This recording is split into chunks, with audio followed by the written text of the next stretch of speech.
Bonsoir à tous, merci de m'accueillir. Je serais content de parler face à vous. Alors, j'ai tendance à plutôt accumuler les fonctions, certainement comme beaucoup d'entre vous dans la salle.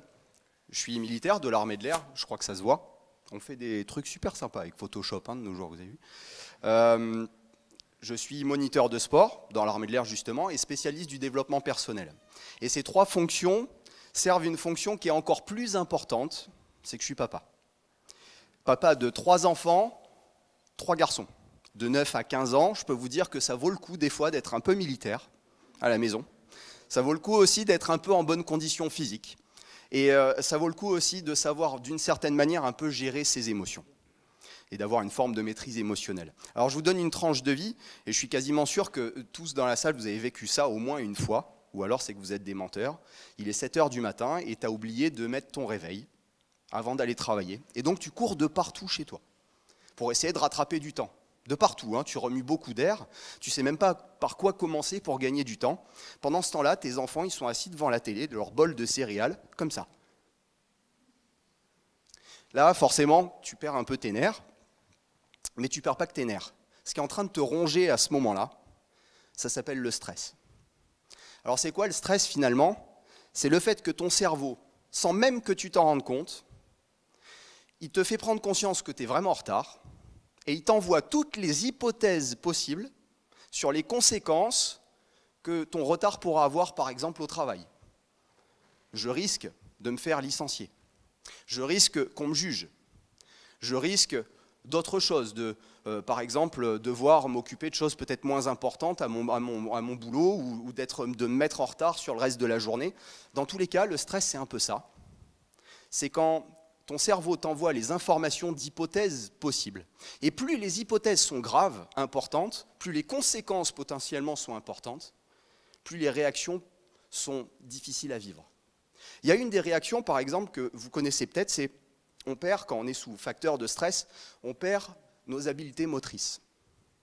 Par exemple, à 7 heures du matin, je mets mes chaussures.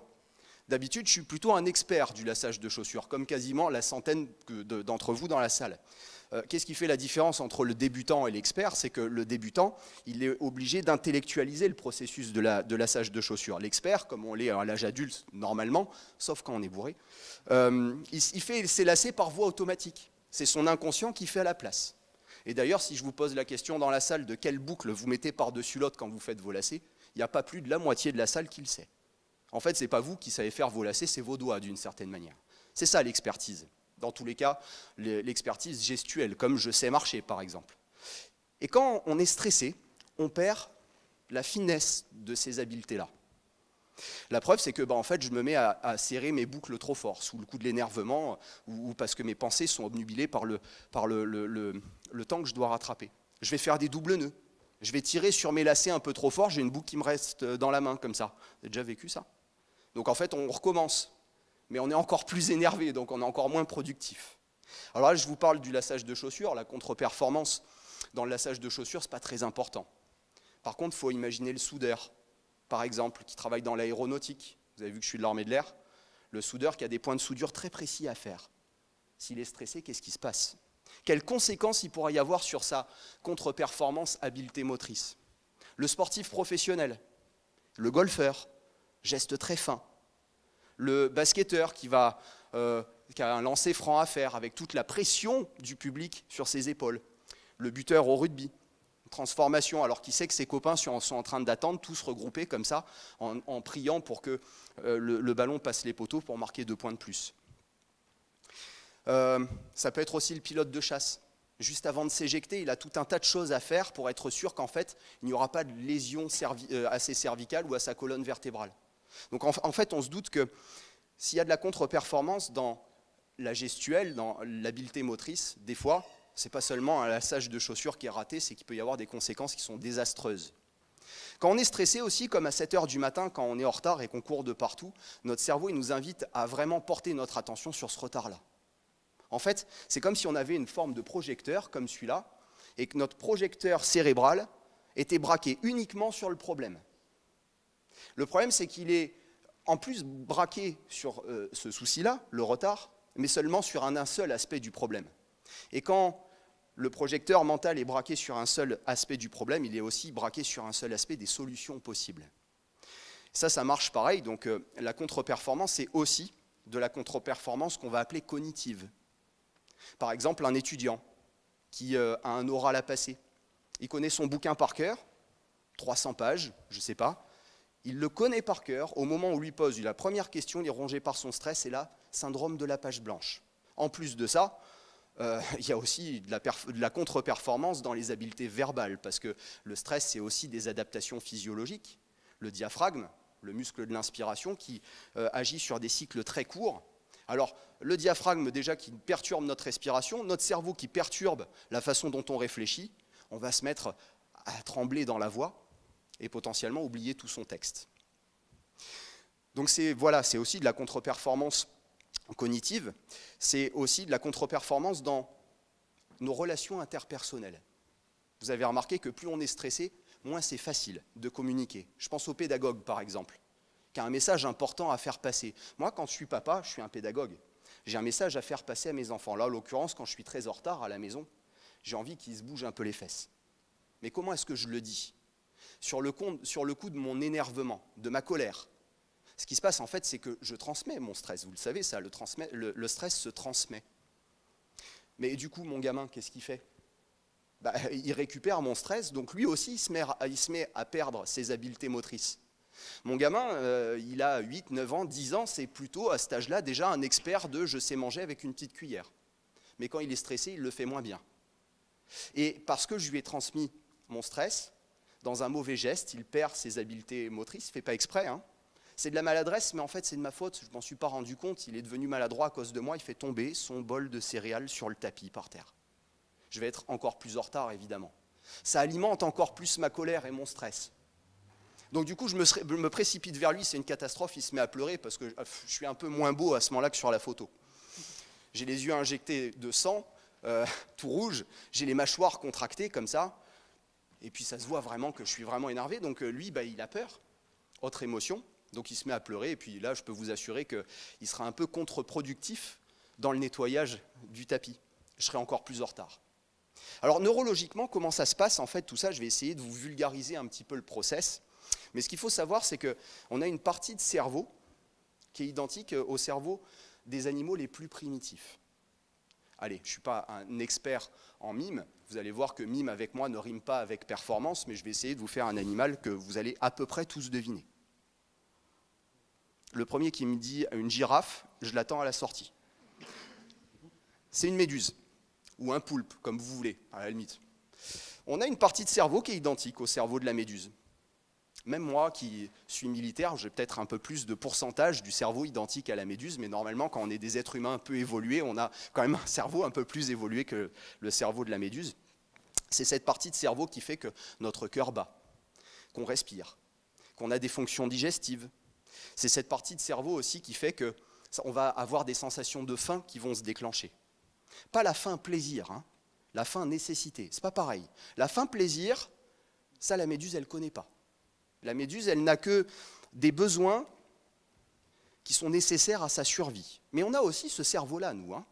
On ne mange pas que par plaisir, on mange aussi par nécessité. Quand on a le signal faim qui arrive, c'est vraiment pour se nourrir, pour qu'on ait un apport calorique pour le reste de la journée.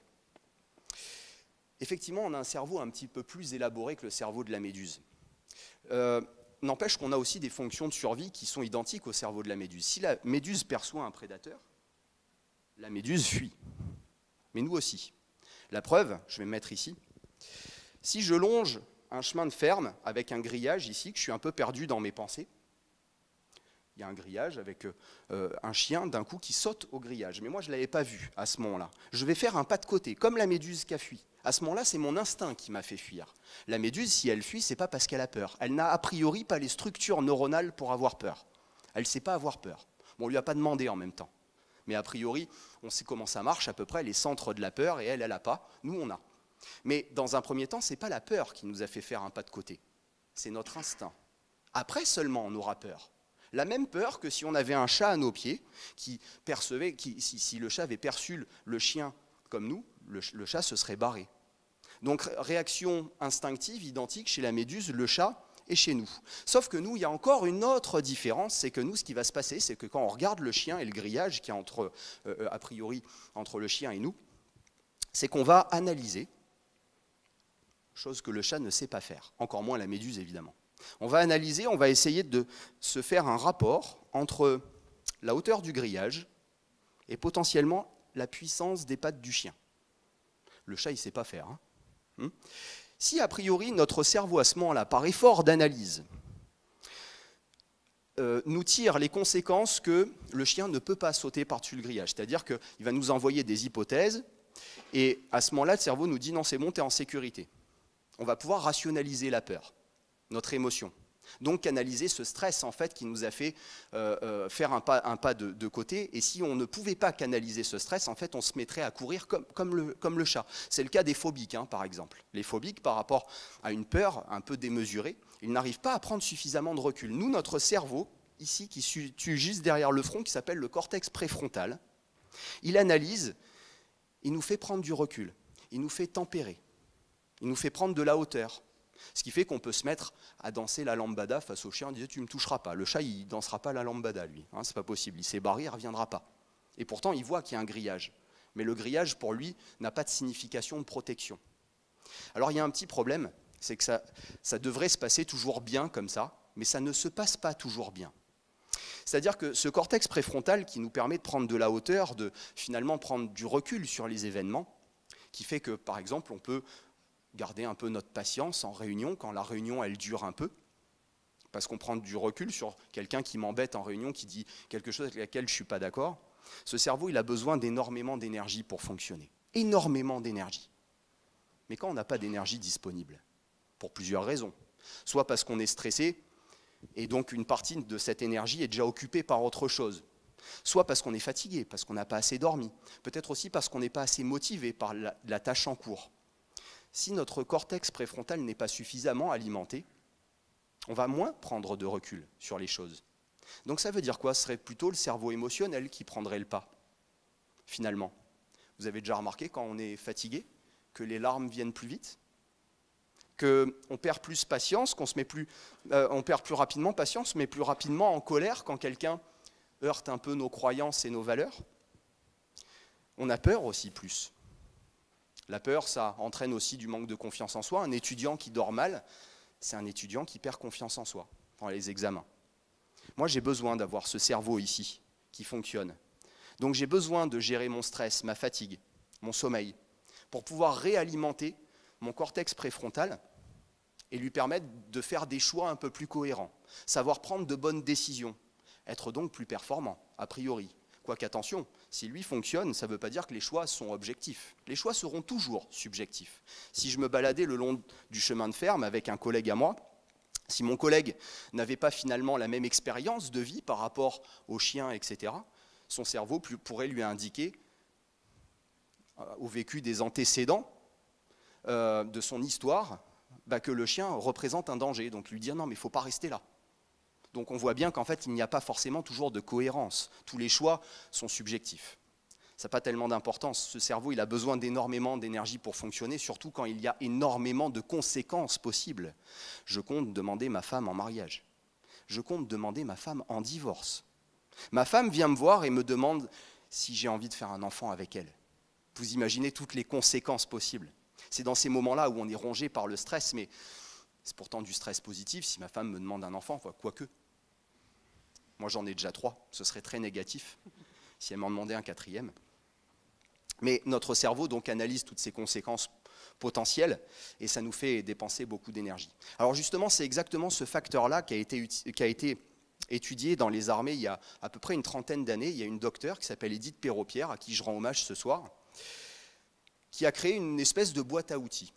L'objectif, c'est, au travers de techniques très simples, mais vraiment très très simples, qui puissent être utilisées n'importe où et n'importe quand, d'enseigner aux militaires comment est-ce qu'ils peuvent gérer leur stress, leur fatigue, leur sommeil, leur motivation, pour pouvoir prendre des décisions plus cohérentes, pour pouvoir gérer évidemment leur fatigue opérationnelle, pour pouvoir durer dans le temps.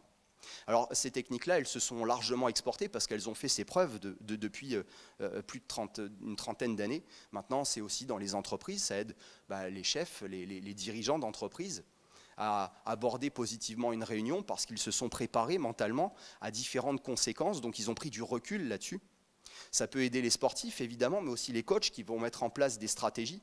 Ça aide évidemment les gens du secteur hospitalier, les primo-intervenants, parce que si j'arrive en fait à canaliser un peu plus cette énergie, à me poser un peu, ça me permet de rentrer plus facilement en dialogue avec l'autre, avec plus de cohérence, et donc mon message éducatif, pédagogique passera mieux. Pas comme moi avec mon gamin qui lui criait dessus pour qu'il fasse pas tomber son... Enfin, dans tous les cas, pour qu'il m'aide à nettoyer. Alors voilà, ça sert un petit peu à tout ça, de gérer ses émotions. Et gérer ses émotions, c'est savoir canaliser son stress, son sommeil, sa motivation, sa fatigue. Alors moi, je vais vous dire un peu comment je fais. Quand je suis dévoré par le stress le matin parce que je vois que je vais être en retard, que mon gamin, pendant ce temps-là, il fait tomber son bol de céréales par terre, parce que ça, même si son père est expert en développement personnel, ça ne changera pas. Je me précipite vers lui parce que j'ai d'abord cette réaction primaire, vous l'avez compris, et c'est difficile de l'enrayer tout de suite. Il faut mettre des stratégies en place.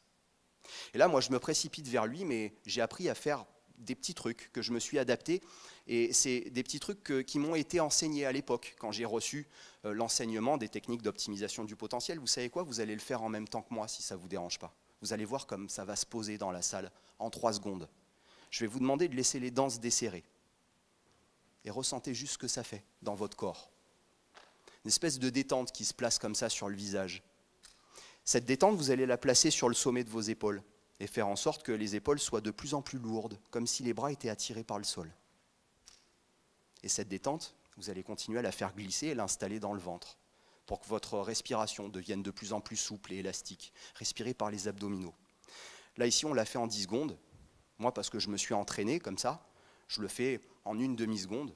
Dès que je sens qu'il y a quelque chose qui se passe dans ma tête, dans mes jambes, dans mon cœur, je desserre les dents, je relâche les épaules et je respire par le ventre. Et là, vous savez, ce qui se passe, c'est que je permets à mon cerveau d'être réalimenté en énergie. J'enraye d'une certaine manière ma mécanique émotionnelle, comme s'il y avait un petit grain de sable qui venait le perturber. Je me mets du coup à avoir plus de capacité d'analyse, de prise de recul. Vous savez ce que je lis dans le regard de mon gamin? J'étais incapable une seconde avant de le lire. Je lis qu'il est désolé, qu'il n'a pas fait exprès. Du coup, moi, ça me pose. J'ai calmé un petit peu ma colère. Ça facilite mon message pédagogique. Je vois qu'il est désolé, alors je lui dis, écoute, on a fait une bêtise, c'est comme ça. Limite, je serais capable de lui dire que s'il a fait tomber son bol, c'est un peu de ma faute, d'une certaine manière, parce que je lui ai transmis mon stress et mon impatience. Et donc je lui demande de m'aider. Vous savez quoi, le pire?